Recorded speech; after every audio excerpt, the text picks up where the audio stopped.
Credere, visitor. You are about to embark on a journey of discovery through the rich and fascinating history of classical Greece.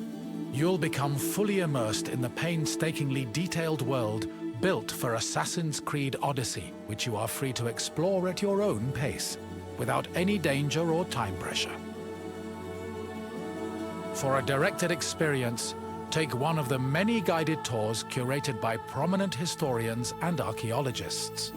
Along the way, exchange words with some of Greece's most famous historical persons. The classical Greece you are about to explore is at the peak of its glory. This period is synonymous with grand accomplishments of the physical and the mental. Architectural marvels which still stand today dot its landscape, while towering achievements in philosophy, political systems, and art still influence our modern society in profound ways. We hope you become engrossed in the dazzling riches of ancient Greece and welcome you to your visit.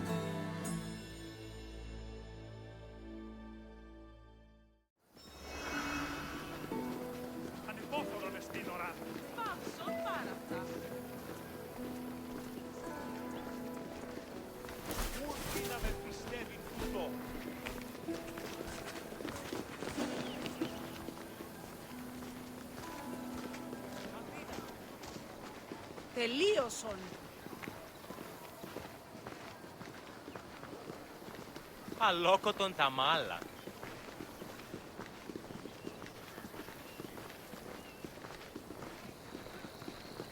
Ανεμοντιώτης ο άνθρωπε.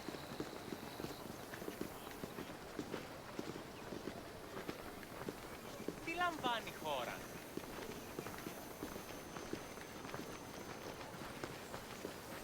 Τι έστει τούτο?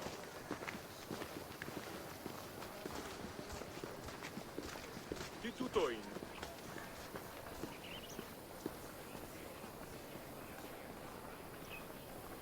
Πού καλυθές τούτο εστί?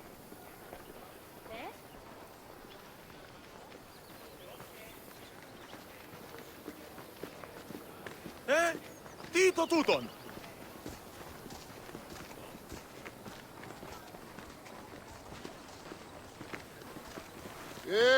Τι γίνεται?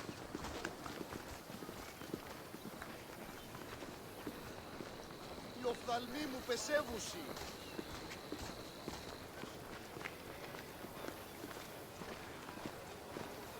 Όχληση μη παρέχει. Τι γίνεται?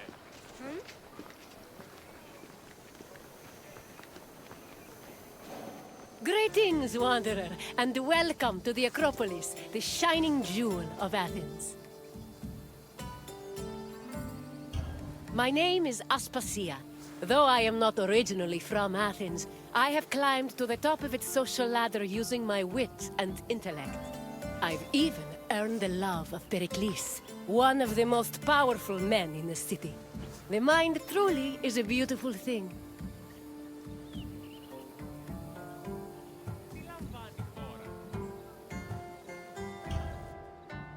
The Acropolis of Athens is a bastion of art and culture worthy of the gods themselves. Within this citadel, you will find many important sacred buildings, as well as some of the most magnificent art in all of Greece. You are in for a very enlightening visit. When you're done, come find me, and we can discuss the things you have seen. Farewell for now.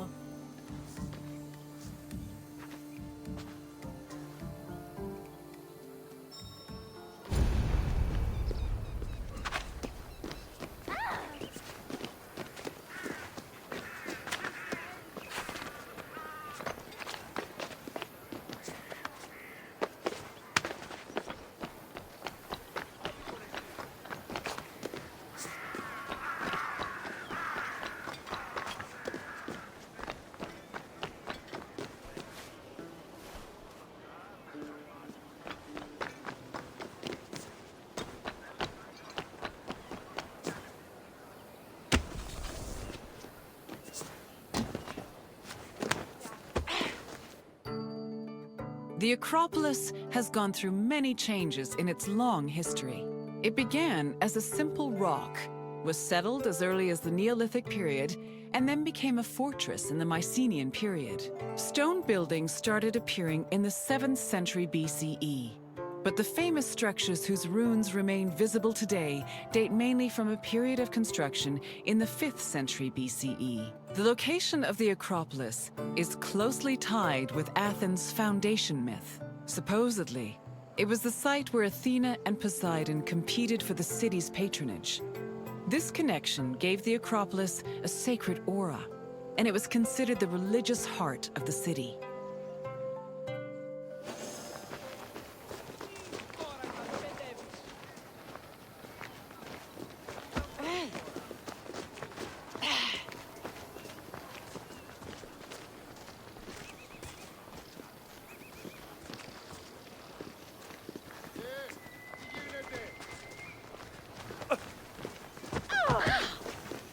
Πάυσε, συλλέγω.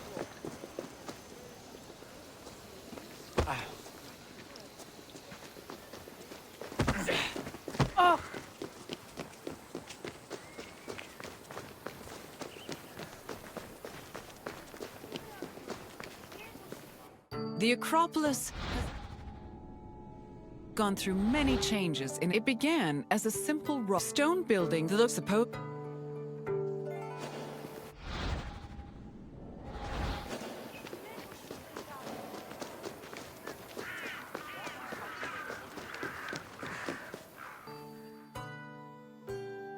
The Temple of Athena Nike was built on the remains of old fortifications from the Mycenaean era. Worship at the temple can be traced back to the 6th century BCE, but the building itself was destroyed during the Greco-Persian Wars a century later. It was rebuilt during the Peloponnesian War. Given that the name Athena Nike roughly means Athena of victory, it was likely constructed in the hopes that Athens would win the war. Unusually, the temple depicts historical scenes of battles against the Persians instead of the more mythologically inclined art of other Greek buildings. The temple's priestess was chosen randomly among the Athenians and received a salary of 50 drachmae annually, along with skins and trophies from sacrificed animals.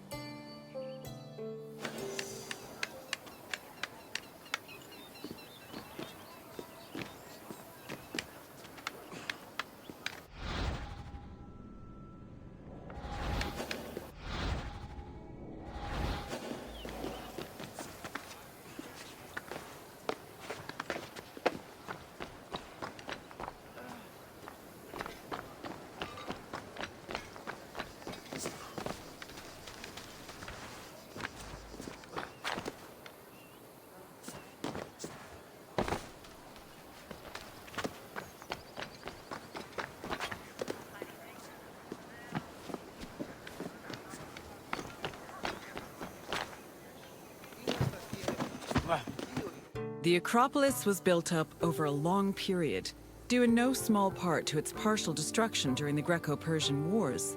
It was in the 5th century BCE, though, that the Acropolis received its most significant improvements. This period was an extremely prosperous time for Athens, both financially and culturally. With a booming economy bolstered by trade and the Lavrion silver mines, Pericles, the leader of Athens, financed a huge project to rebuild the citadel. He enlisted the help of renowned artists, like the sculptor Phidias, as well as the architects Iktinos and Callicrates. Together, they erected buildings like the Parthenon and the Propylaea Gateway. Pericles' goal was to make the Acropolis into a glorious monument to the gods and to mortal Athenians.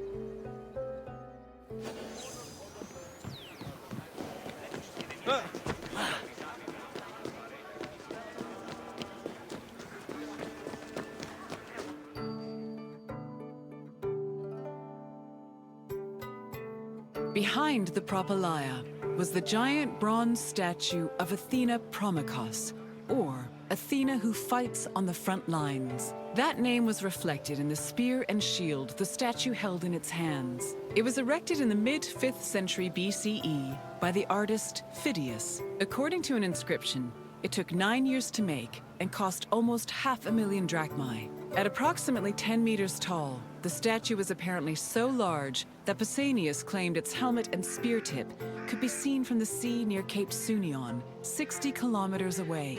The ornamentation on the statue's shield was engraved by the metalsmith Mies.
The Eraphoroi were young girls between the ages of 7 and 11 who were in charge of special rites. A list of 4 girls was drafted by the Assembly of Citizens, from which the High Magistrate, the Archon Basileus, chose 2 to serve as Eraphoroi for the year. The girls lived in a house on the Acropolis. They were in charge of carrying sacred objects and weaving the peplos of Athena. The peplos was a sacred robe offered to Athena during Panathenaea, a festival held in her honor.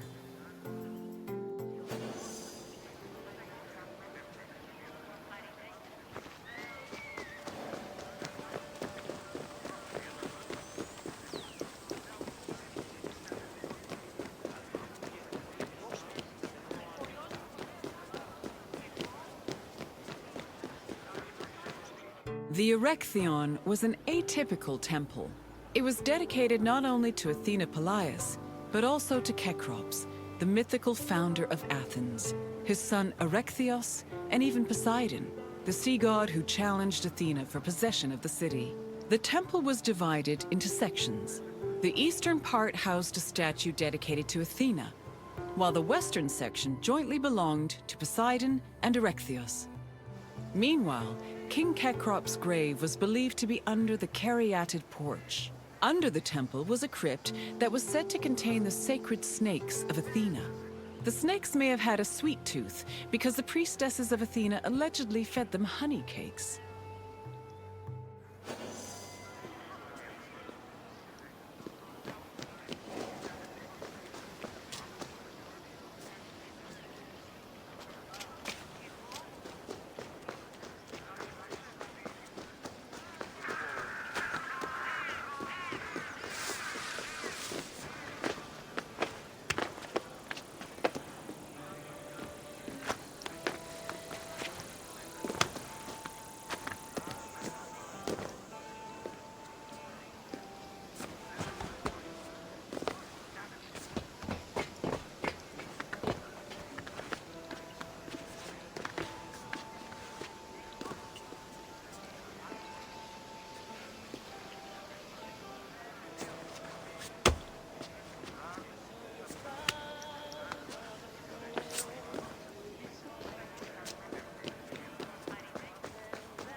Αδύνατον εστί. Πολυλίστην αιτία κακών, εις τρούσαν φροντών ψυχάς ψήφια, ως η ειρήνη πολυλογία. Όλοι τις ενόρας, λακό, επισήμωνα, πολυλίστη βασίλεια, εολόμορφο και αγιώτα.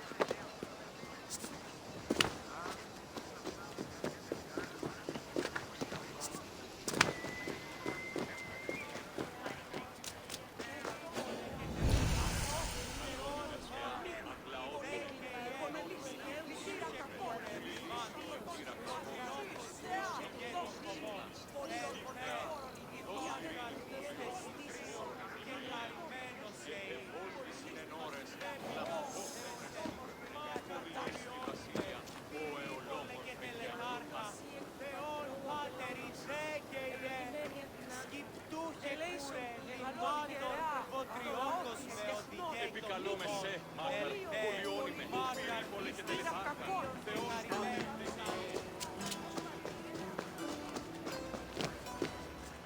The Erechtheion was an atypical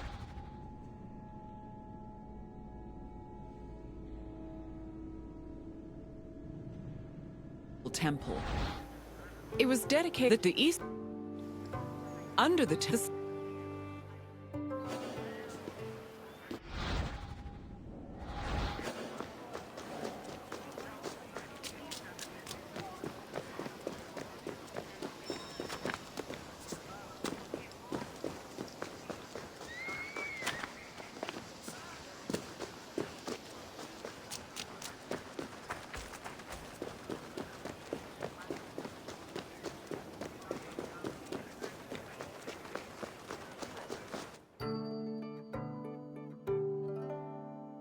The Parthenon is one of the most well-known buildings in the world and an enduring symbol of ancient Greek civilization.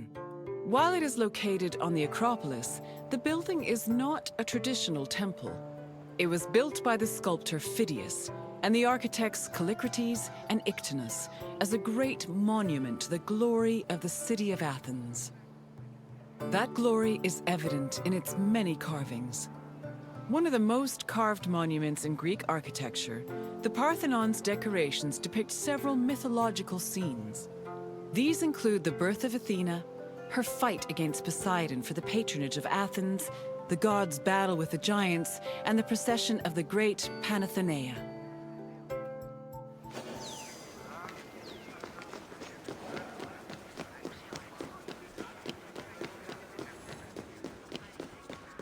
The Parthenon's inner chamber, or cella, contained a massive statue of Athena that was considered to be one of the sculptor Phidias's greatest masterpieces. The statue was chryselephantine, a combination of gold and ivory. To justify the steep cost of its construction, Pericles told Athenians that the statue was a gold reserve, which could be disassembled in times of economic distress. The cella also allegedly contained a pool, whose main purpose was to control the room's humidity, which helped preserve the statue's ivory.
The Parthenon's inner chamber, to just the cell.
Athens' treasury was located in the Parthenon, where it was believed to be protected by Athena herself. The treasury contained objects of great value, acquired from different conquests, as well as a mass of minted silver coins and various offerings to Athena. Pericles also decided to move the entirety of the Delian League's treasure to the Parthenon in 454 BCE. This was a great testament to Athens' power over the rest of Greece. The riches were divided into two parts, the Demosia, which belonged to the city, and the Hiera Cremata, which was dedicated to the goddess and only used for religious purposes.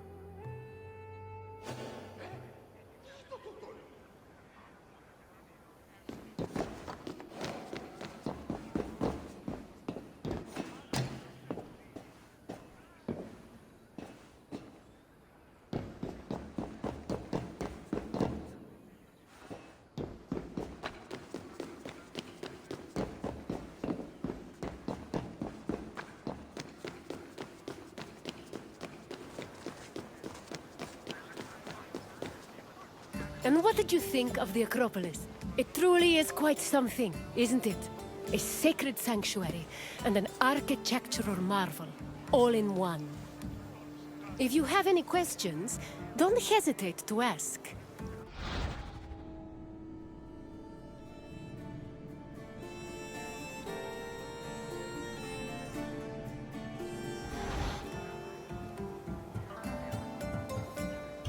You're confident enough for a test? Very well. Let us see how much you know. Which two gods competed for Athens' patronage? Correct. It was Poseidon and Athena who fought for Athens' patronage. As for who won, the answer is in the city's name. On to the next question. Who sculpted the statue of Athena in the Parthenon?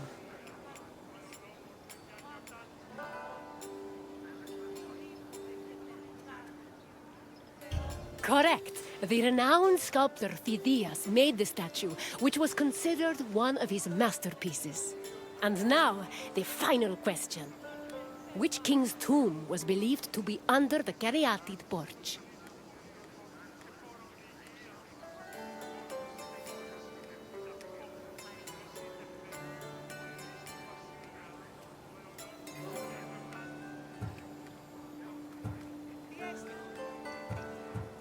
Perseus slew the Gorgon Medusa and founded Mykene, but he was not buried under the Caryatid porch. Keep trying.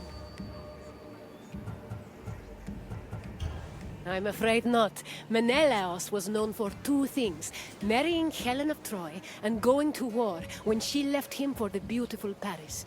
Try another answer. That is correct. Cecrops was the mythological first king of Athens, and his tomb was said to be under the Erechtheion. It seems you know much about this place. Well done, wanderer. As you wish. Hopefully we will see each other again soon.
Welcome, friend, to this especially sacred part of the Olympian sanctuary. My name is Varnavas, and I am a ship captain. Don't be fooled by my scarred eye. Though I've seen my share of combat, I mostly stick to trading these days.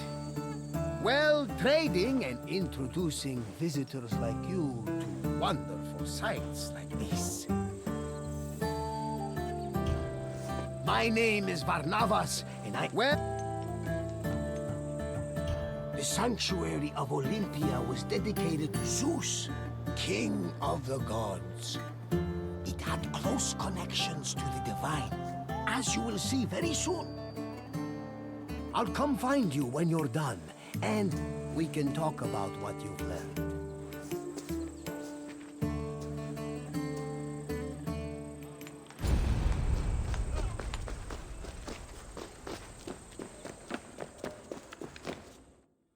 This workshop was built for the renowned sculptor Phidias after his work on the Acropolis of Athens. In 435 BCE, Phidias came to Olympia to begin working on the great chryselephantine statue of Zeus. He died 5 years later, shortly after completing his masterpiece. This grand statue would become one of the 7 wonders of the ancient world. Phidias's workshop was located right next to the Temple of Zeus. Its structure has been well preserved, mostly owing to its conversion to a church in the 5th century CE. Archaeologists have also discovered lots of ancient materials in the surrounding area, such as casting molds and sculpting tools.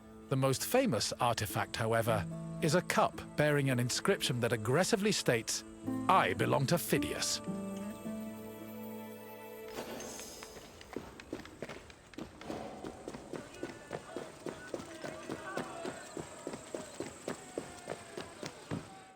On the 5th and final day of the Olympic Games, victors attended a ceremony where they were crowned with olive wreaths and showered in flowers.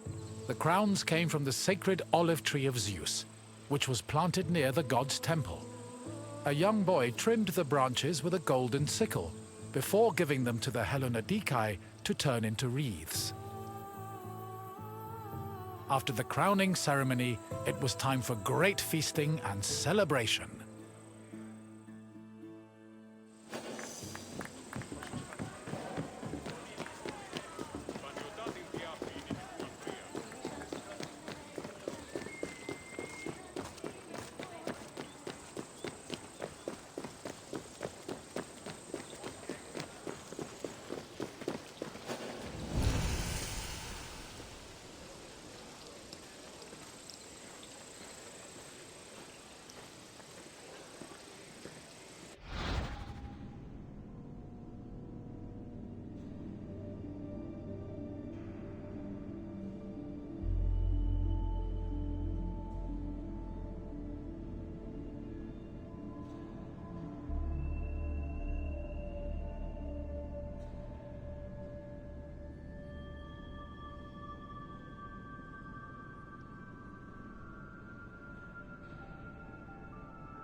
Pelops was both a legendary Greek hero and the mythical founder of the Olympic Games. According to legend, Pelops fell in love with the beautiful Hippodamia. Her father, Oenomaus, the king of Pisa, disapproved of their union. Having once heard a prophecy that he would be killed by his son-in-law, Oenomaus was known to challenge his daughter's suitors to chariot races, killing them when he won. Still, Pelops was determined to win Hippodamia's heart. Before the race, he enlisted the help of Poseidon, who gave him a golden chariot with 4 winged horses. Pelops was able to win both the race and the hand of his beloved, while Oenomaus was dragged to death by his horses. The start of this famous race was depicted on the eastern pediment of the Temple of Zeus.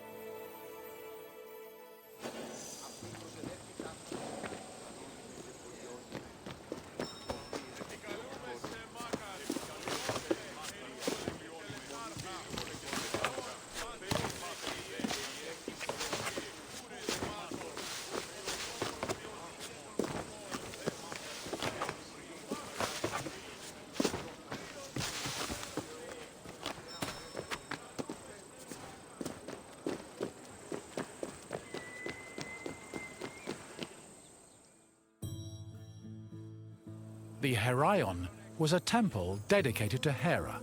It is one of the oldest temples in the sanctuary, dating back to approximately 590 BCE. The structure included columns painted with images of women who won the Heraia, an athletic competition made up of running events. Every 4 years, 16 women were chosen to make a veil dedicated to Hera. These women also organized the competition, though they did not compete in it.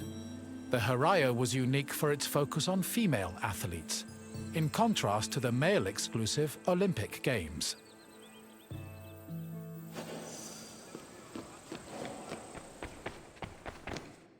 Hera was the goddess of women, marriage, family, and childbirth.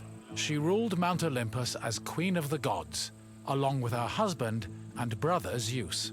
Many mythological stories paint her as being annoyed at Zeus's many lovers and illegitimate offspring. In Greek art, Hera is usually depicted as matronly and regal, often wearing a crown or sitting on a throne. She is also sometimes seen holding a pomegranate, a symbol of both fertility and death. Hera's cult was very popular across Greece, and Olympia even minted her image on its coinage.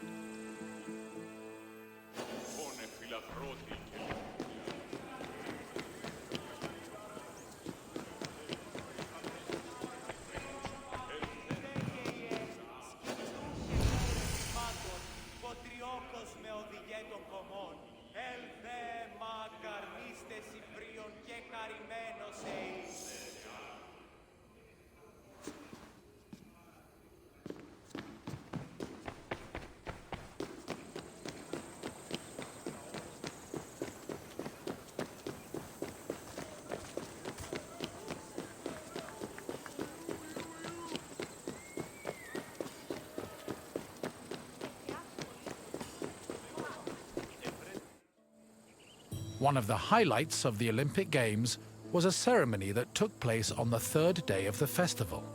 It began with a procession of athletes, ambassadors, Hellenodikai, and animals.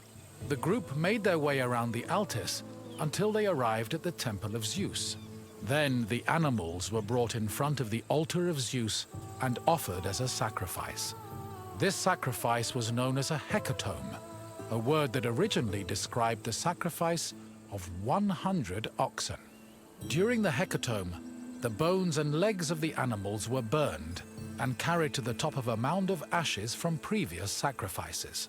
Meanwhile, the meat of the animals was saved for a large banquet held later in the evening.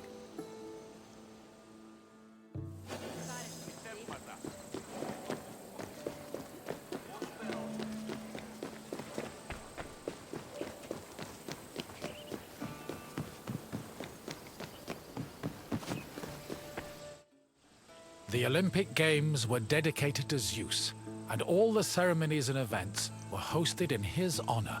It is no surprise that the largest temple in the sanctuary was the Temple of Zeus. While most temples were restricted to priests, the Temple of Zeus welcomed all who visited Olympia. This openness was most likely meant to show off the gold and ivory statue of Zeus that stood within the temple's walls.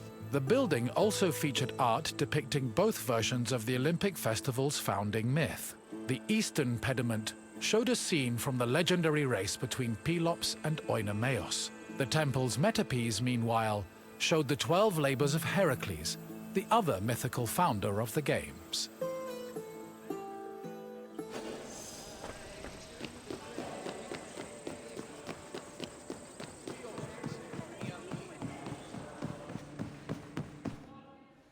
Zeus was the god of sky and thunder, and king of the Olympians. He ruled the world from his home on Mount Olympus. The child of Cronus the Titan, Zeus overthrew his father and cast the Titans out in a great battle known as the Titanomachy. He had children of his own with his wife Hera, including Ares, Hephaestus, Hebe, and Eileithyia. He also had many children without Hera, much to her consternation, but there are too many to list here. Zeus was believed to have control over the lives of mortals, as his many epithets attest to. For example, his title Hawkios made him a keeper of oaths, while Xenios was the name conferred to him as a protector of hospitality. In Greek art, Zeus was usually depicted holding a thunderbolt and sitting on a throne, befitting his position as king.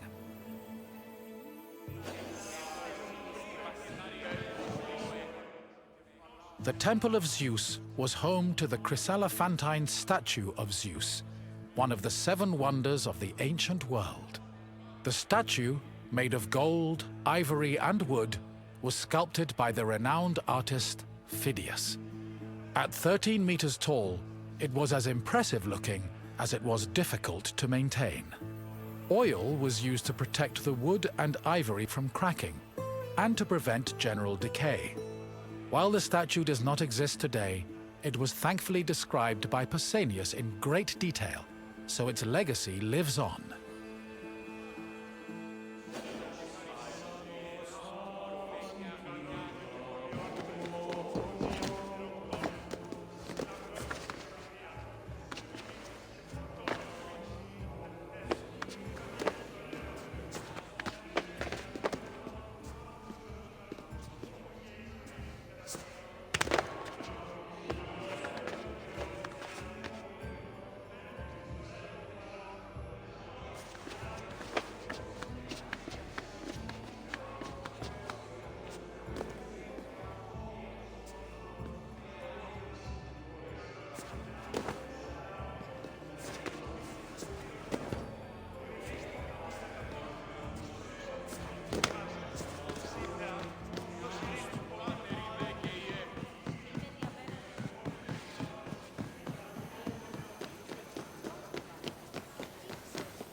Hello again!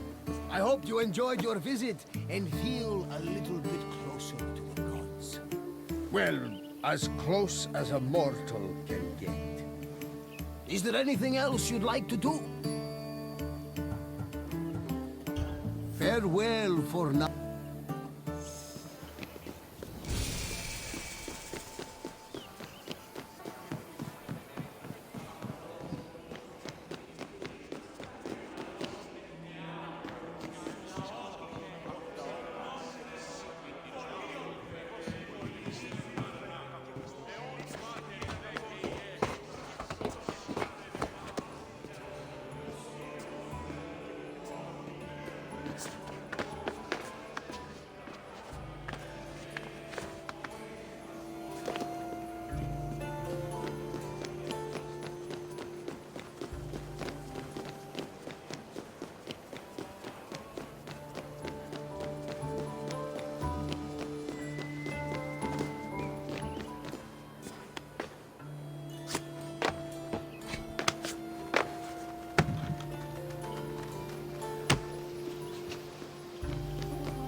Welcome to Gnossos, traveler, where the Minotaur once prowled.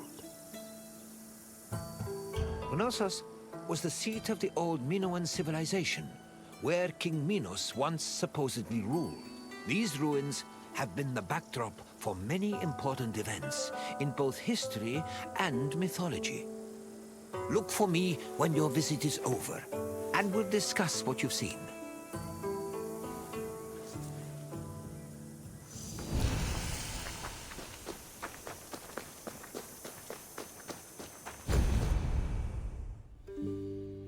The island of Crete was first settled around 8000 BCE. Over time, significant towns and maritime trade began to develop. Palaces were built, destroyed, and then rebuilt, culminating in what archaeologists call the Neopalatial period, which began around 1700 BCE. This period lasted for over 300 years and is considered the golden age of Minoan civilization. The largest palace of this period was located in Knossos and featured maze-like complexes of workshops, temples, courts, throne rooms, and living areas, as well as paved roads and advanced plumbing and draining.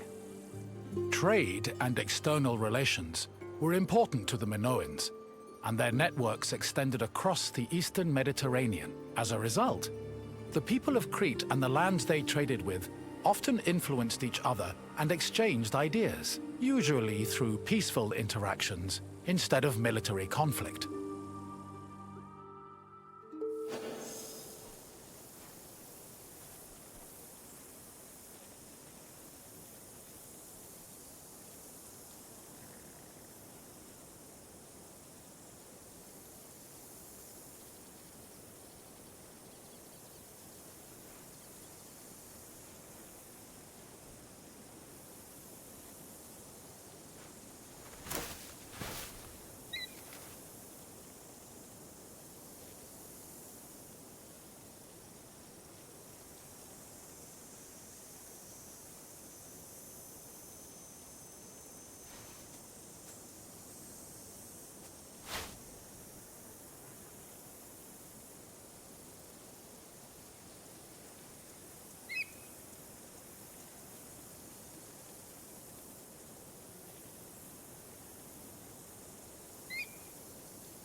The island of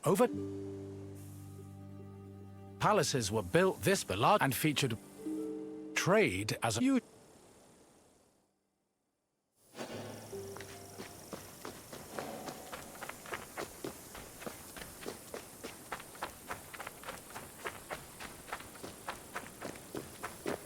The settlement of Knossos was established as early as the 7th millennium BCE. Today, one of the site's most notable landmarks is the palace ruins, located on the Kafala Hill. The ruins are split into two phases: the old palace, which has been poorly preserved, and the new palace. The new palace of Knossos had a surface area of approximately 13,000 square meters, making it the largest Minoan palace. Its focal point was a central court, which was probably used for ceremonial activities. The Minoan palace centers collapsed when Crete was overrun and conquered by a Mycenaean invasion from mainland Greece. However, the date of the final destruction of Knossos' palace is still unknown.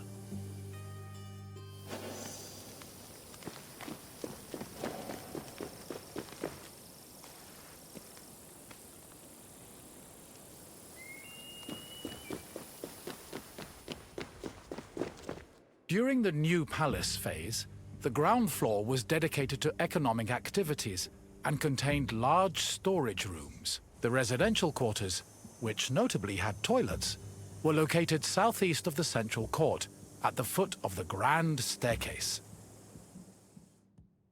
The palace was lavishly decorated with wall paintings depicting things like bull-related sports and richly dressed women. Large stone horns of consecration, which were important Minoan religious symbols, hung prominently in the west court. Other notable parts of the palace include the theatrical area, which is believed to have served as a viewing space, the tripartite shrine, which was dedicated to the worship of an important Minoan deity historians refer to as the Mother Goddess, and the Piano Nobile, a grand space located on the palace's second floor.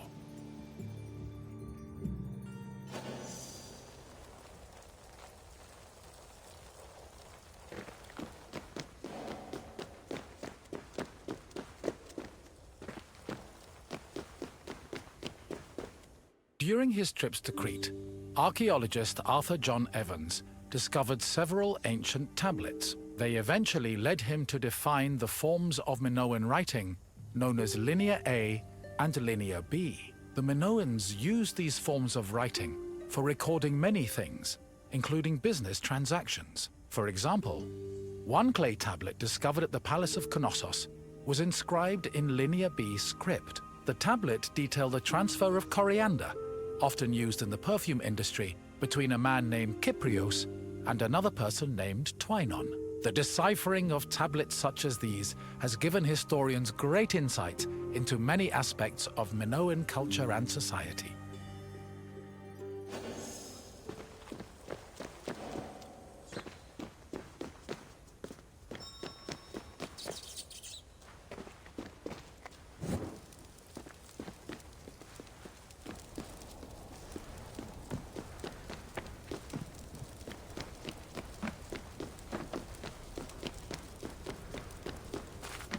According to myth, the half-man, half-bull Minotaur was born after Queen Pasiphae slept with a bull sent by the gods as punishment upon her. This embarrassed King Minos, but he could not bring himself to kill the Minotaur. Instead, he hid the monster in a labyrinth constructed by Daedalus.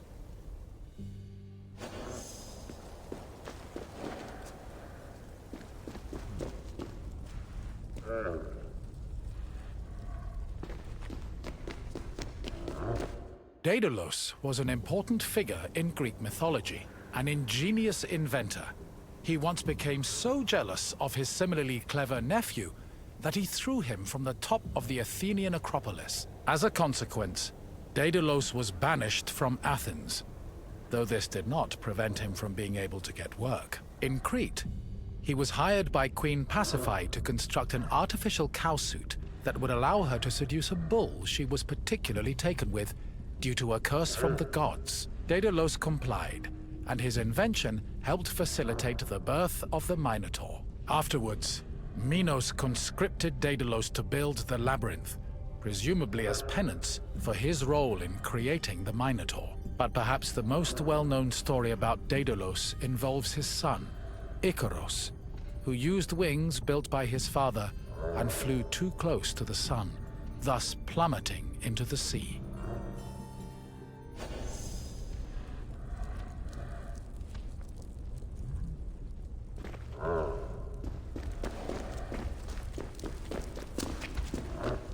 Sometime after the birth of the Minotaur, King Minos' son Androgeos was killed in Athens by the same bull that impregnated his mother. An infuriated Minos demanded that Athens send 7 of their noblest men and 7 of their most virtuous women to Knossos every year. After being carried to Crete aboard a ship with black sails, the men and women would then be cast into the labyrinth to be eaten by the Minotaur.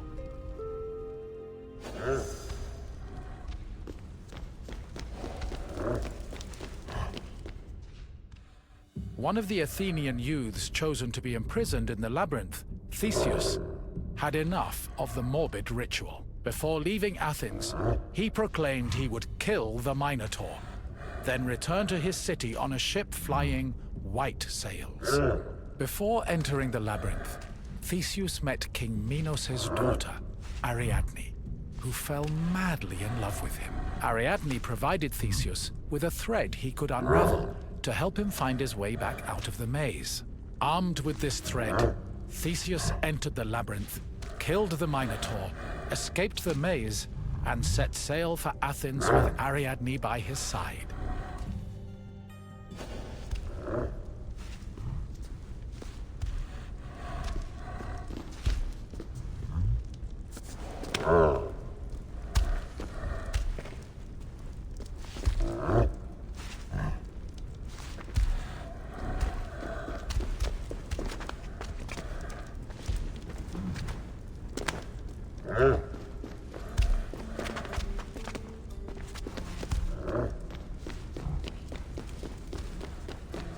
I see you found your way through the maze of ruins.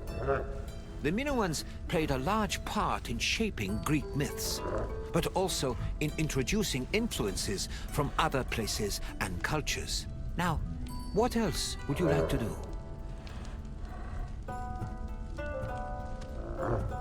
Gladly.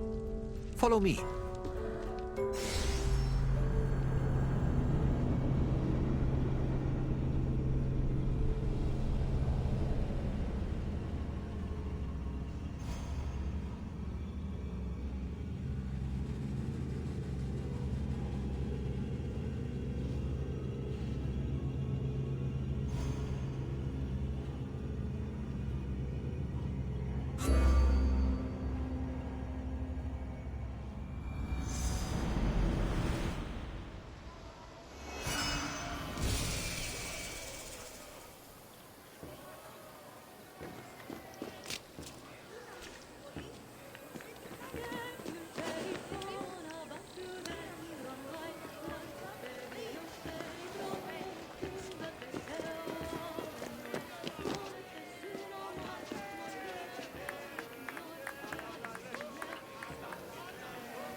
Τύχην αγαθήν λακτήσεις.